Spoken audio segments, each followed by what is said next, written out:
അധ്യാപകരുടെയും ജീവനക്കാരുടെയും പണിമുടക്ക് വൈക്കത്തും സർക്കാർ സംവിധാനങ്ങളെ സാരമായി ബാധിച്ചു.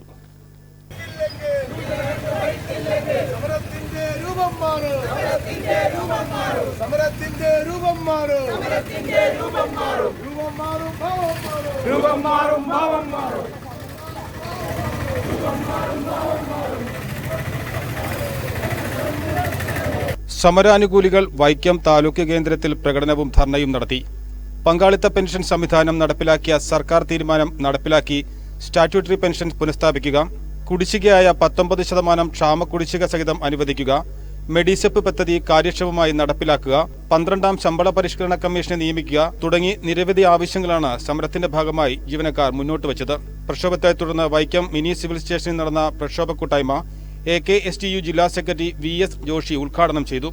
അധ്യാപകരും സർക്കാർ ജീവനക്കാരും ജോയിന്റ് കൗൺസിലിന്റെയും അധ്യാപക സർവീസ് സംഘടനാ സമരസമിതിയുടെയും നേതൃത്വത്തിൽ ഏകദിന പണിമുടക്ക് നടത്തുന്ന വിവരം നമുക്കെല്ലാവർക്കും അറിയാം. കേരളത്തിലെ ഇടതുപക്ഷ ജനാധിപത്യ മുന്നണി ഗവൺമെൻറ് ഭരിക്കുമ്പോൾ എന്തുകൊണ്ടാണ് ഇത്തരത്തിലൊരു സമരത്തിലേക്ക് ഈ ജോയിന്റ് കൗൺസിലും അതിന് നേതൃത്വം നൽകുന്ന അധ്യാപക സർവീസ് സംഘടനാ സമരസമിതിയും എത്തിപ്പെട്ടതെന്നുള്ള ഒരു കാര്യമാണ് ഈ ഒരു സമരം നടക്കുന്ന ഘട്ടത്തിൽ ഞങ്ങൾക്ക് പറയാനുള്ളത്.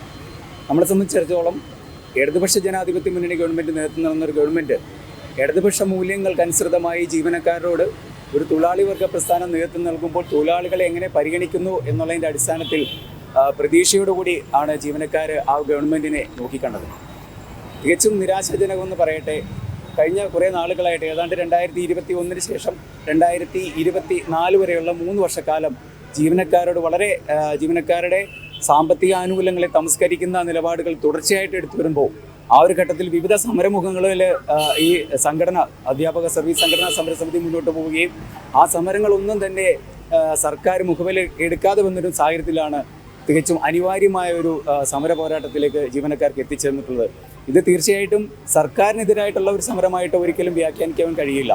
അത്തരത്തിലൊരു സമരവുമായിട്ട് ഈ സംഘടന മുന്നോട്ട് പോയിട്ടുമില്ല. തീർച്ചയായിട്ടും ജീവനക്കാരൻ്റെ അവകാശങ്ങൾ അത് തീർച്ചയായിട്ടും ഒരു ഗവൺമെൻറ്റാണ് മുന്നോട്ട് തരുന്നത്. ഈ ഗവൺമെൻറ്റിനെ തുടർച്ചയായിട്ടുള്ള ഒരു ഭരണ സംവിധാനത്തിലേക്ക് കൊണ്ടുവരുന്നതിന് അക്ഷീണം പ്രവർത്തിച്ചത് ഇവിടെയുള്ള സിവിൽ സർവീസ് മേഖലയിലെ ജീവനക്കാരാണ്. ജോയിന്റ് കൗൺസിൽ സംസ്ഥാന കൗൺസിൽ അംഗം സുരേഷ് ബാബു, ജില്ലാ ജോയിന്റ് സെക്രട്ടറി പ്രീതി പ്രഹ്ലാദ്, AKSTU ജില്ലാ കമ്മിറ്റി അംഗം പ്രതാപൻ, ജോയിന്റ് കൗൺസിൽ ജില്ലാ കമ്മിറ്റി അംഗങ്ങളായ KP ദേവസ്യ, N സുദേവൻ, സുനീഷ്, മേഖലാ സെക്രട്ടറി ശ്യാംരാജ് തുടങ്ങിയവർ പ്രസംഗിച്ചു.